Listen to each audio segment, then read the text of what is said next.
La marine m'a donné la chance de travailler sur des installations de techniques assez impressionnantes, d'ingénierie incroyable. J'avais besoin de faire quelque chose qui bouge et clairement le métier de PLH, il est au cœur de l'action de sauvetage et j'avais besoin de ça. Moi je dis, il n'y a pas de bon ou de mauvais marins, parce qu'on a tout chacun notre manière d'apporter notre aide, notre dévouement dans la marine. Ça va faire l'ensemble de la force d'un équipage. Ça me permet aussi de voir de nouvelles choses chaque jour, d'apprendre un petit peu sur moi et sur les autres. Je trouve ça challengeant parce que je me lance dans un cursus quand même difficile. Lorsque nos familles nous posent les questions, on voit leur inquiétude. On s'en rend pas compte. Nous, c'est notre métier, on est dans le cœur de l'action. Qui plus est, j'ai été formée pour ça. On ne conduit pas une voiture quand on conduit un sous-marin nucléaire en attaque. On conduit une machine qui est extrêmement compliquée, qui coûte des milliards d'euros et qui est très compliquée à mettre en œuvre. Parfois, on va faire des missions plus ou moins difficiles, on va vivre des choses plus ou moins difficiles et c'est toujours important d'être un groupe, de pouvoir tous se soutenir et d'avancer ensemble. Quand on est face à une menace réelle, moi ça m'est arrivé, mais pas sur ce bateau-là, sur un autre. Je vais pas le mentir, j'ai un peu peur. J'ai la chance de jamais faire la même chose, de jamais savoir ce que je vais faire le lendemain. Et j'ai la chance d'avoir une courbe d'évolution qui est quasiment infinie. De savoir qu'on travaille pour permettre derrière d'aller secourir des gens en mer, ça ajoute du sens et on se sent utile. Ça me donne un rôle dans le monde d'aujourd'hui et ça me donne l'opportunité de voir des choses extraordinaires, incroyables. D'avoir cette vie-là, de travailler au milieu de l'océan, c'est beau chaque jour parce que je suis ici pour telle mission. Et quand on rentre, on est fiers parce qu'on se dit on l'a fait.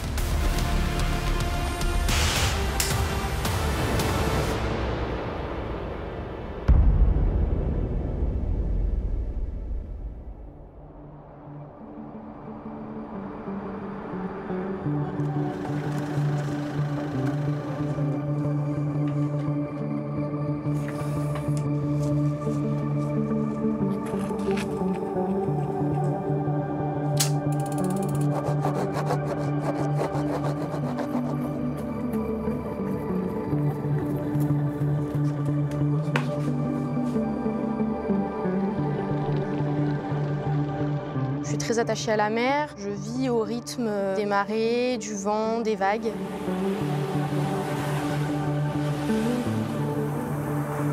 Le fait d'avoir une famille qui est quand même tournée autour de la marine, c'est un sentiment de fierté, c'est quand même quelque chose qui n'est pas anodin. C'est une trame familiale, une tradition familiale, on pourrait quasiment dire. J'ai voulu m'engager dans la Marine nationale tout simplement parce que ça répondait à l'environnement dans lequel je voulais travailler, en mer. Au lycée, je suis rentrée au pôle espoir surf de Bretagne et j'ai fait énormément de compétitions. Quand je fais du surf, je me sens dans mon élément. Ça me permet, oui, de déconnecter un peu du reste, de ce que je fais de mes journées. Je pense à autre chose et j'ai vraiment besoin de ces moments-là. Sinon, je me sens pas bien. Mon grand-père était marin, mon père et mon oncle étaient marins. Mes deux frères ont été ou sont marins. Je pense que mon père, c'est un petit peu, d'une certaine manière, c'est mon modèle. C'est quelqu'un que j'admire profondément, de par sa résilience, de par son abnégation et sa manière d'être au quotidien. La Marine nationale, elle a quelque chose qui offre une polyvalence du métier, en général. Parce que certes, je suis formée dans telle spécialité, mais je suis amenée à faire plein de choses. Pour mes études, je suis partie en maths sup. Mais rapidement, en fait, l'appel de la mer et de l'aventure m'ont poussée à m'engager dans la marine pour faire plongeur professionnel.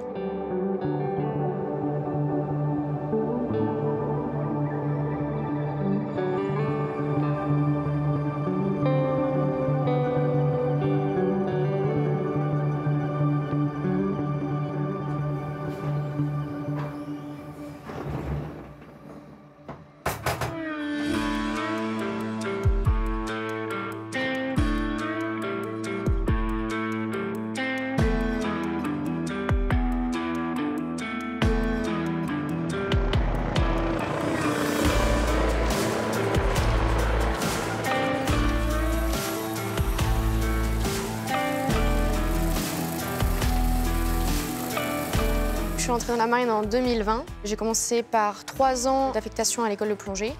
J'ai réalisé là-bas mon stage plongeur de bord. J'ai décidé de rentrer dans l'aéronautique navale. J'ai terminé première de mes classes. Du coup, ça m'a permis d'avoir l'affectation que je voulais parce que moi, j'avais vraiment envie de venir ici à la 32F sur H160.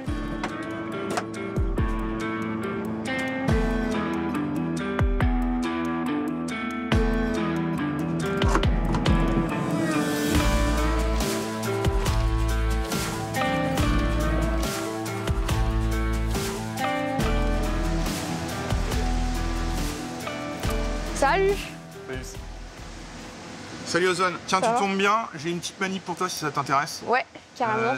On est dans la 50 heures, si tu veux faire les pics Spacer avec Val. Très bien, nickel. Je te laisse gérer la manip. Ouais, ok.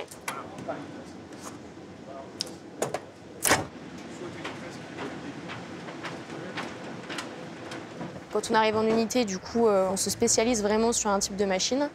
On va réaliser des actions de maintenance, de dépannage pour que la machine soit constamment fonctionnelle et qu'elle dure dans le temps.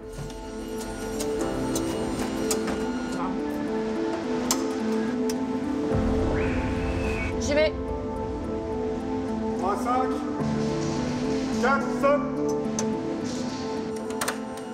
Pour moi, d'être à la 32F, ça rajoute encore un sens à mon métier parce que c'est une flottille qui fait des missions opérationnelles de sauvetage en mer. Et donc de savoir qu'on travaille pour permettre derrière d'aller secourir des gens en mer, ça rajoute du sens, on se sent utile.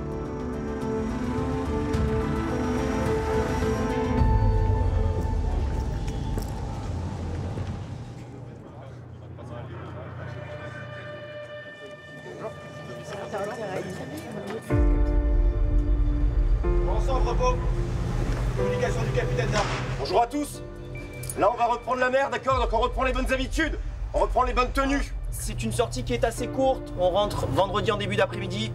Donc je compte sur vous pour vous mettre rapidement dedans, crocher sur les différentes activités et reprendre rapidement les bons réflexes. Merci et bonne mer à tous. Partir en mer, pour moi, c'est un mélange d'émotions parce que on a le côté un peu triste de laisser nos parents, nos familles, nos proches. On a le côté excitation parce qu'on se dit on va parcourir un chemin qu'on n'a jamais fait, on va découvrir des pays qu'on n'a jamais fait. Donc moi je dirais que c'est un mélange d'émotions.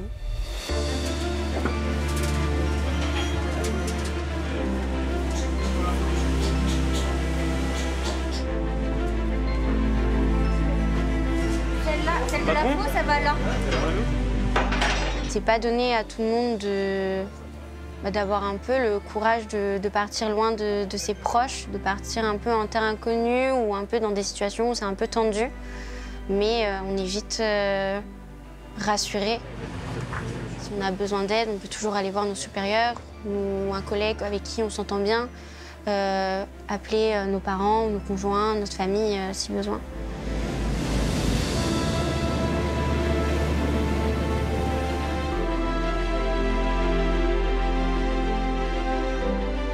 L'esprit d'équipage à bord, c'est hyper important pour un bateau parce qu'on a chacun notre expérience.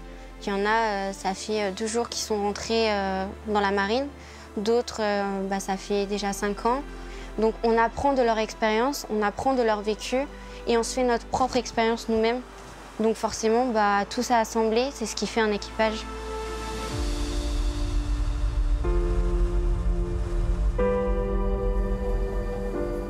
Moi, je dis, il n'y a pas de bon ou de mauvais marins, parce qu'on a tout chacun notre manière d'apporter notre aide, notre dévouement dans la marine qui ferait que ça va faire l'ensemble de la force d'un équipage.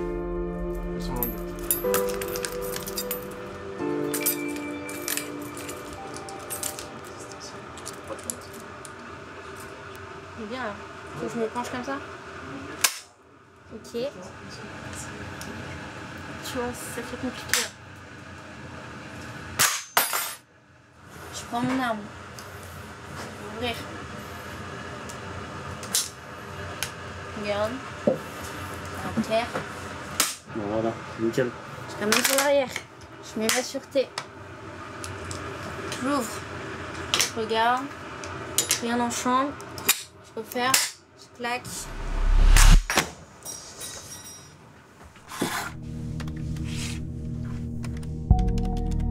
La vie du sous-marinier, elle est rythmée par des cycles.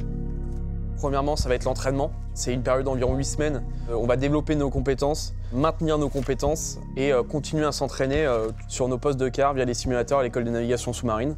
Ensuite, on va partir en mer, une mission qui va nous être donnée. On va effectuer cette mission et à notre retour, on va mettre le bâtiment en cale sèche pour assurer l'entretien du bâtiment. Il faut être capable de travailler beaucoup. Dans les forces sous-marines, je crois qu'il n'y a jamais une journée où je me suis couché sans avoir appris quelque chose sur moi-même ou même sur les installations.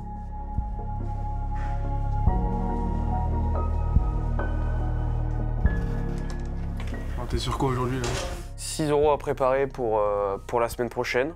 C'est un oral de 1 heure, 30 minutes de sujet et 30 minutes de questions ouvertes. Pas de stress?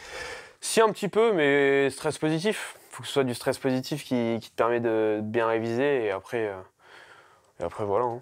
Du coup, quels sont tes enjeux là pour... Bah là, si je valide pas mon oral, ça va être compliqué pour partir en mer parce que forcément ils vont prendre quelqu'un d'autre à ma place. Donc c'est pour ça que je travaille beaucoup pour réussir. Hein. Et voilà, mais après sinon, en fait il n'y a pas de solution, il n'y a pas de possibilité d'échec. Donc c'est soit je le réussis, soit je pars pas en mer, donc je vais le réussir. Hein. Tu valides ta qualif quoi? Ouais, il faut que je valide ma qualif absolument. Vous êtes en simulation. C'est bon pour toi, je peux commencer à faire le briefing. Vas-y. Capitaine, c'est bon pour vous? Bien. Bien arrêté. On ne conduit pas une voiture quand on conduit un sous-marin nucléaire à attaque. On conduit une machine qui est extrêmement compliquée, qui coûte des milliards d'euros et qui est très compliquée à mettre en œuvre. La conduite normale, en soi, on la connaît, mais ce qu'on redoute le plus dans les forces sous-marines, c'est l'avarie. Un problème qui pourrait nous envoyer par le fond, par exemple. Centrale, impact. Centrale de PCP, on affiche priorité propulsion, machine avant 2. Absence de risque incendie sur le tard tribord. Ces simulateurs permettent d'apprendre et de maintenir les connaissances pour réagir à ces avaries et pour conduire le bâtiment en sécurité. Tous fin de plateforme en gel.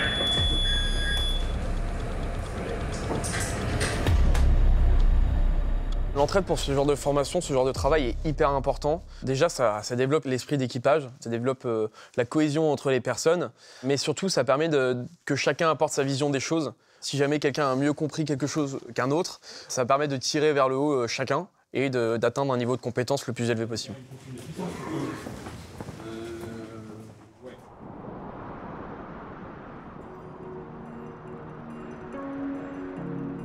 Moi, j'ai décidé de me lancer dans le cursus plongeur d'hélicoptère. Les plongeurs d'hélicoptère, en fait, ça va être des plongeurs qui vont être treuillés à partir d'un hélicoptère sur des bâtiments ou en mer pour aller secourir des gens. Et bienvenue au C100. Du coup, le C100, pour ceux qui ne savent pas, c'est le centre d'entraînement à la survie et au sauvetage de l'aéronautique navale. Pour ce faire, on a plusieurs modules qu'on va vous faire passer au bassin et directement en mer. Ça va être des situations stressantes. Et du coup, nous, notre objectif, c'est que vous préparez au mieux face à ces situations. On va vous montrer comment acquérir des actions réflexes qu'il faudra exécuter si jamais vous vous retrouvez dans ces situations-là. Là, c'est un point super important, ok? J'insiste sur le super important. Si à la fin de la semaine, vous vous sanglez mal et vous avez mauvaise position de sécurité, c'est échec. Cette semaine, c'est pas une formation, c'est une sélection.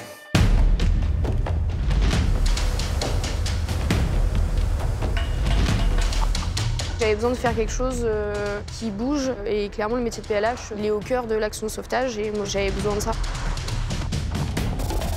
Je trouve ça challengeant parce que je me lance dans un cursus quand même difficile où je sais qu'il faut être vraiment très préparé. Mais en fait, je pense que l'excitation prend le dessus et que j'ai vraiment hâte à chaque étape du cursus et j'attends que ça, quoi. Parfait. Du coup, je récupère ma boucle en bas. Je me sangle. Ma carotte est branchée. Là, je suis parti. Je suis prêt pour aller en vol. D'accord? Ok, l'impact, la machine descend, je prends ma respiration et je vais venir caresser le côté du carreau. Je pousse ma porte, ok, et je vais sortir. Crossvan et 2 devant.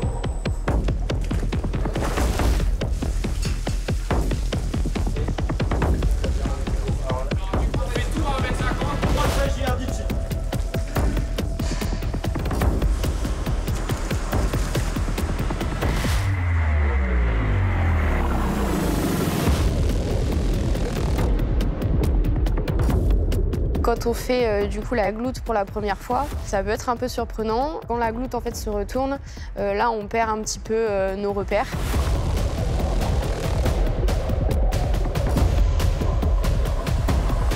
Tout ce qui était en bas, les équipements avec le radeau de survie et tout, en fait ça se retrouve en haut, donc il faut réussir à trouver tous les équipements et tout. Mais une fois qu'on a compris ça, ça va mieux.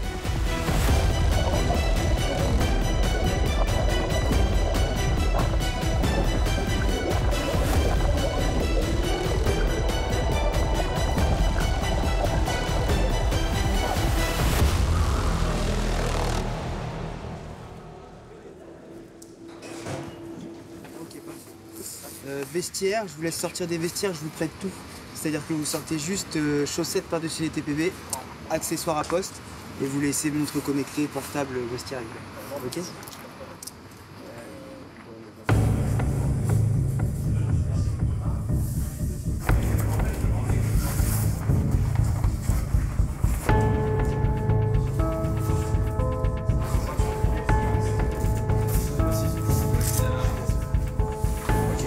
Enlève sa cagoule. Le dernier, c'est bon? Ici, messieurs. On va parler des DI. Super.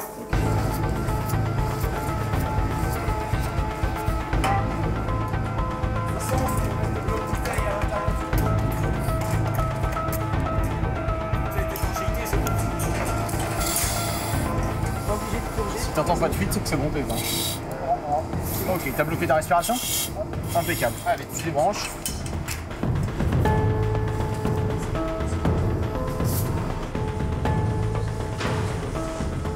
Donc le point de pénétration pour nous sera toujours au bout là-bas. Vous allez rentrer là-bas. Qu'est-ce qu'on a juste après la porte? Échappée descendante. Donc celle-ci, quand j'ai un clipper sur le dos, je l'appréhende dans quel sens? En marche arrière. Si vous vous sentez mal, vous mettez un genou à terre, vous levez la main, on viendra vous chercher. Il faut imaginer que sur un sous-marin, on est dans un volume clos. S'il y a un incendie, c'est gravissime. Si on n'est pas assez rapide, si on n'est pas assez efficace sur un sinistre, ça peut provoquer la perte du sous-marin.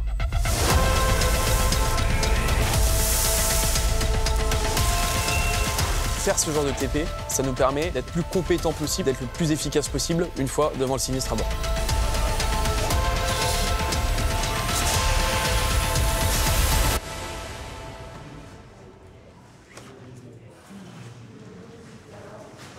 Ah, on respire là, ça va? Allez, super. Tu peux rester comme ça, masque en pendant, boire un coup et aller débriefer avec ton DDI.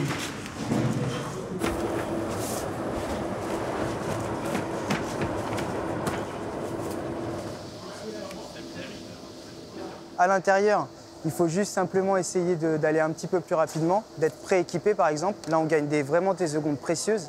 Qu'est-ce que c'est le plus important pour les I2? Je confirme, j'infirme le sinistre. Ça, hyper rapidement, ça doit tomber. Ok, l'ambiance du local, exactement là où se situe le feu. Et dites-vous qu'aujourd'hui, là, vous étiez dans la bulle formative en F14, tout est géré. Si on avait rajouté une petite victime à ça, vous voyez le truc? Vous êtes acteur de votre formation, d'accord? Il n'y a que ça. Hein. Les Sécurex, il faut être assidu à les faire et puis essayer de vous documenter, ok? Donc sinon, félicitations à tous. Vous êtes tous Soum 3, aptes à prendre le service. Nickel. Vous me suivez? Je vous ramène au vestiaire. Allez, venez avec moi. Merci. Ouais. On peut aller prendre directement en chambre, je vais me changer en chambre après. Bah, le truc, c'est que t'es allé au feu.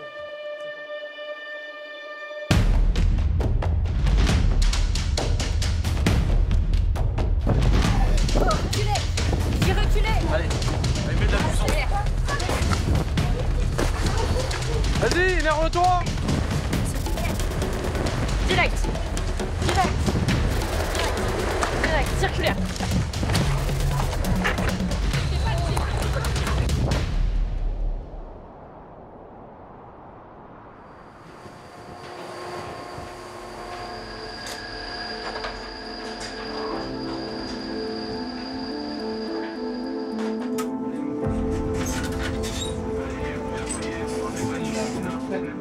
Alors j'ai plutôt choisi le métier de détecteur parmi les autres pour être dans le cœur de l'action. Parce qu'en fait, en tant que détecteur, on travaille dans un central opération. Et c'est de là que vont un peu être dirigées toutes les opérations en général qu'un bateau peut être amené à faire durant sa sortie en mer. Hello, t'écoute.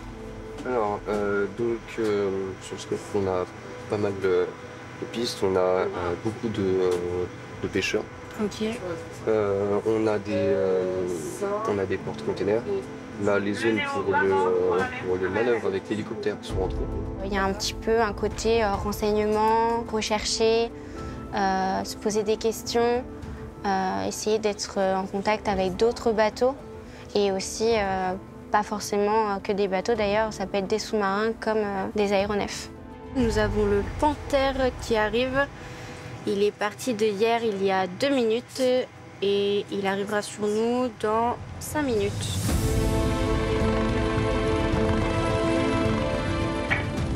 En route au 80 pour 12 nœuds, vent midi 30 nœuds, roulis 05 pointe à 2, tangage 05, demande de le faire.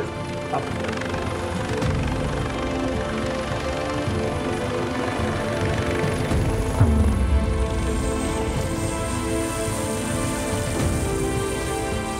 Je suis également partie de équipier de la brigade de protection s'il y a besoin d'intervenir en dehors du bateau. Et également, je peux me retrouver lors des exercices sécurité, donc avoir un petit peu le rôle du pompier.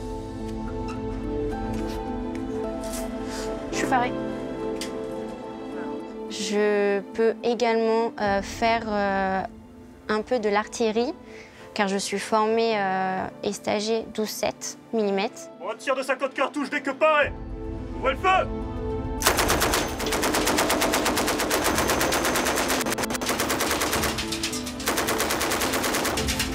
Arme claire, pièce vide. Le fait d'avoir autant de casquettes, ça permet de ne pas rentrer dans une routine. Ça permet d'avoir un regard un peu sur les autres, ce qu'ils font aussi, eux, à bord. Et puis ça permet aussi d'avoir un autre regard sur l'avancée de notre carrière, puisqu'on acquiert de l'expérience. On peut avoir une belle carrière qu'au départ, quand on s'est engagé, on ne pensait pas du tout avoir. Nous avons une nouvelle piste, la 1016, dans l'azimut 35, mais 70 000. This is French warship operating in international waters. Your intentions are not clear. You are approaching a naval task force. You are not allowed to overfly my ship. Over.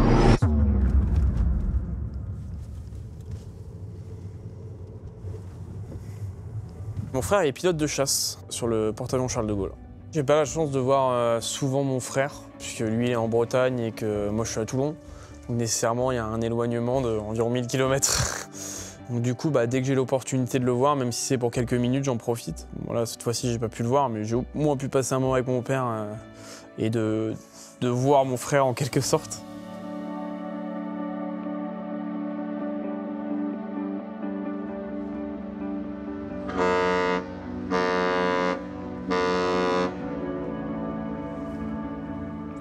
Oui, il y a toujours une émotion et puis déjà c'est son fils qui part et puis moi j'ai navigué sur le porte-avions aussi, le Foch avant, le Charles de Gaulle aussi, donc je serais bien reparti avec eux. Hein. Mais bon, chacun son tour.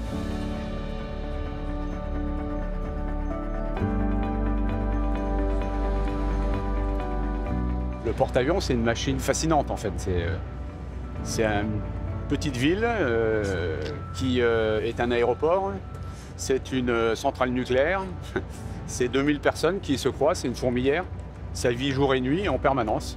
C'est quand même une aventure assez extraordinaire et c'est chouette de pouvoir connaître ça ou d'avoir vécu ça parce que c'est des choses que le terrien moyen ne peut pas connaître.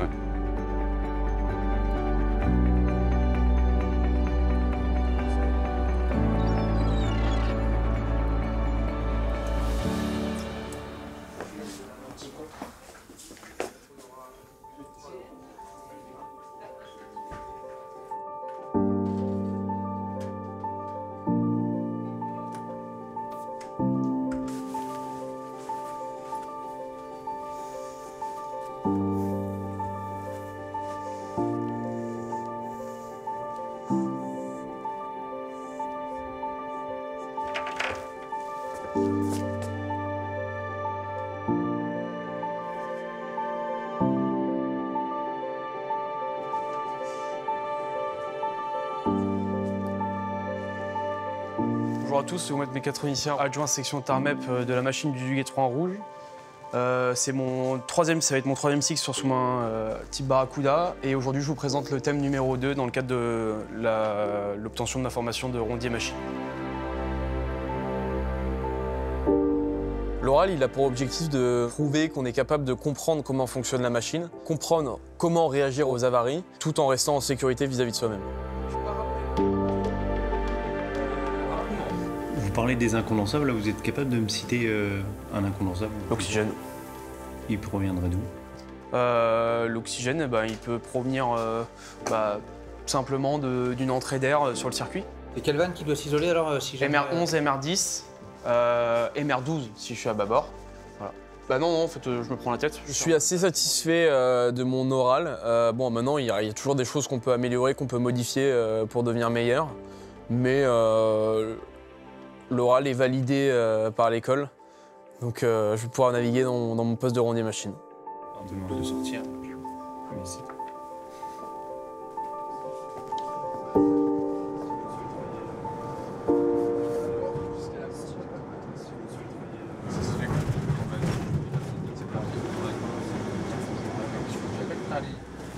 Du coup, je sais pas si on vous a dit, mais le treuillage, il se fait, normalement.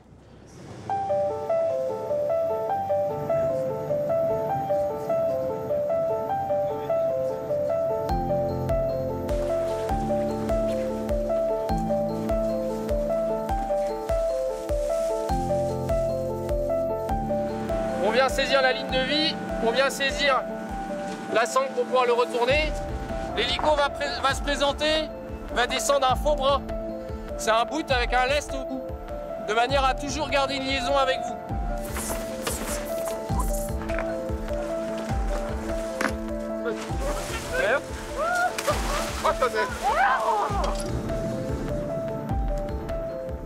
La partie de la survie mer, c'était très intéressant parce qu'on se met dans des conditions de personnes qui pourraient être perdues en mer et qui pourraient rester dans le canot pendant des jours et des jours. Donc en fait, on doit mettre en place une certaine organisation, on doit avoir un bon esprit d'équipe pour tous se remonter le moral et on doit mettre en place plein de choses pour pouvoir se signaler, pour pouvoir boire, se nourrir ou alors se soigner.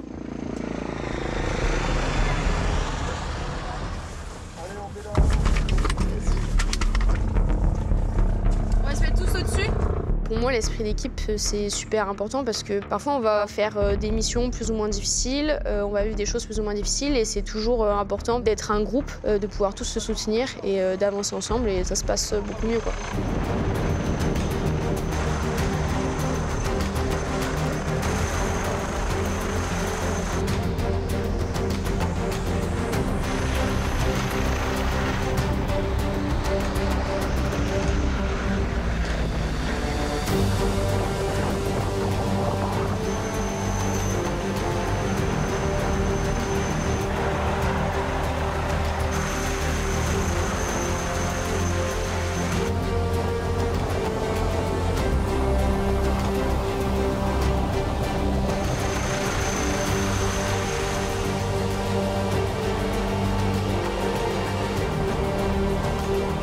J'ai envie de venir en aide aux gens, j'ai envie de pouvoir être sous l'eau et en même temps de voler. Il y a quand même très peu de métiers qui permettent de faire ça.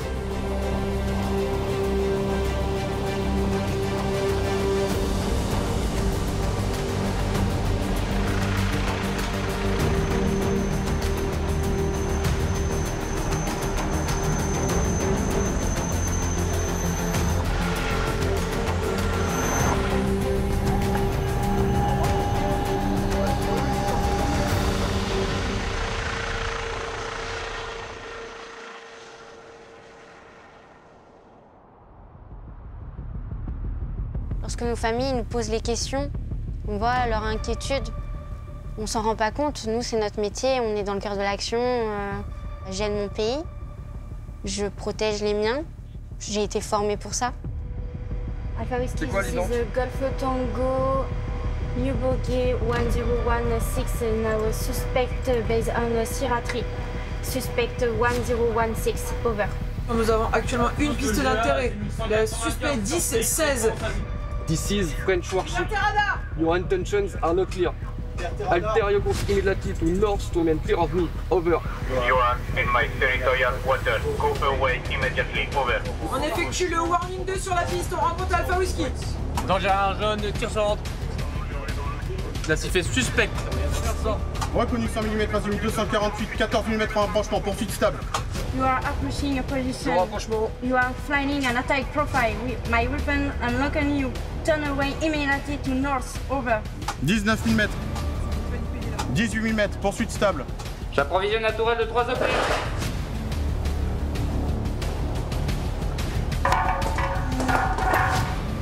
Tourelle approvisionnée de 3 OP.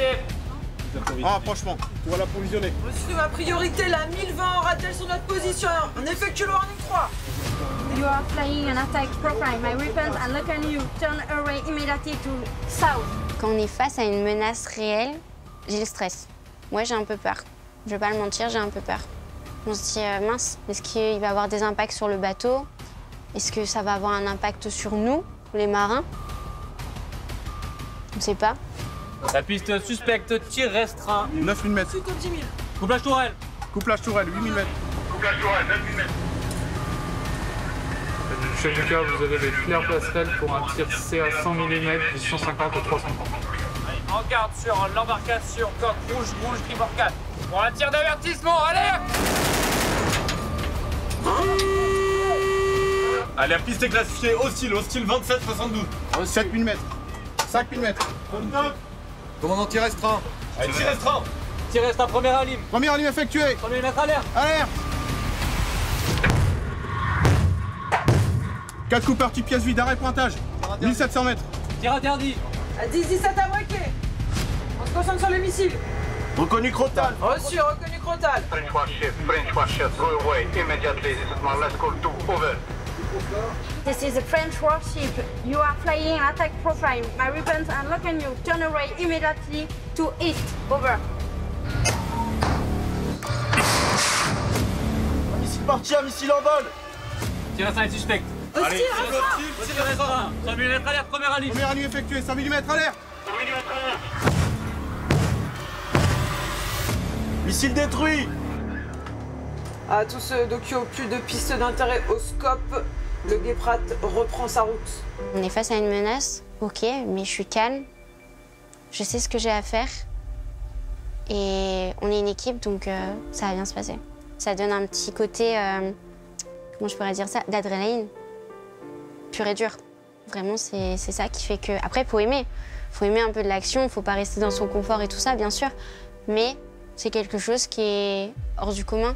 On apprend de nous-mêmes. C'est là qu'on se rend compte que nous, on est capable de certaines choses que dans le civil, jamais je me serais pensé faire face un jour.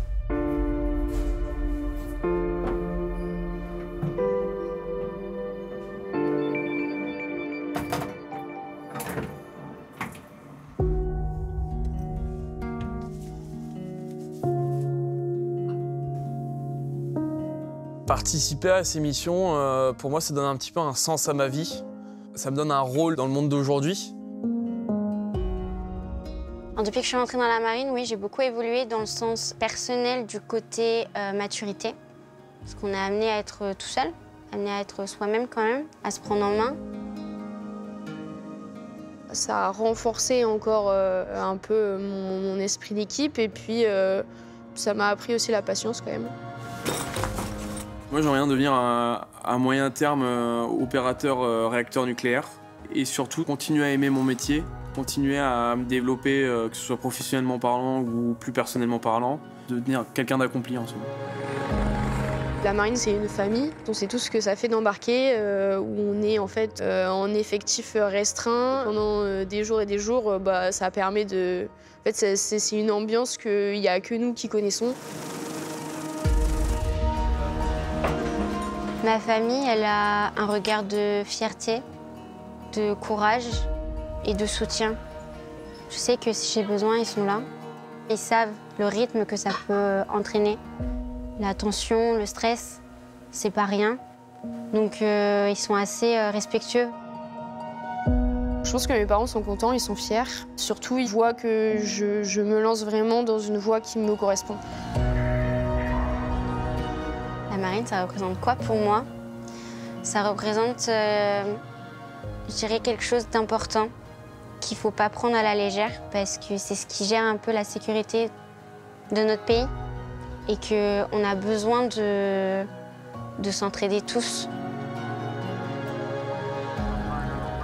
J'ai la chance d'avoir un métier quand même assez hors du commun. J'ai la chance de voir des choses assez extraordinaires. J'ai la chance de jamais faire la même chose, de jamais savoir ce que je vais faire le lendemain. Et j'ai la chance d'avoir une courbe d'évolution qui est quasiment infinie. Et c'est ça qui est intéressant dans les forces sous-marines et d'une manière plus générale dans le milieu militaire. C'est qu'on est dans un ascenseur social qui est assez immense, assez infini.